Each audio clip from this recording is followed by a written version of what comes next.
Ito at ang babae palituloy pong ginahasa sa Cabanatuan City. Suspect hindi pa nahuhuli. Nakarating balita ni Romel Roque. DZNE Radio.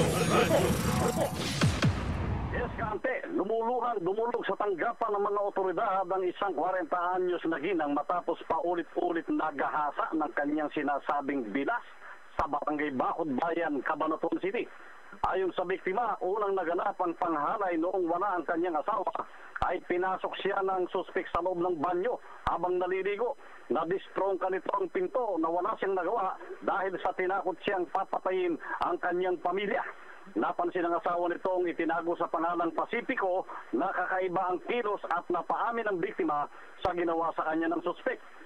Sinampahan ng kaso ng mag-asawang suspek, nagkaroon ng warrant of arrest, ngunit hindi pa rin ito nahuhuli. Kaya nananawagan ng biktima sa Cabanatuan City Police Station na mahuli na ang suspek dahil balitadong umuwi ito at naghahanap buhay pa.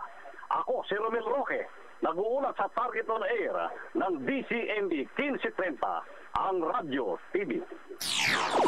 DZNE Radio. Maraming salamat kay Romel Roque.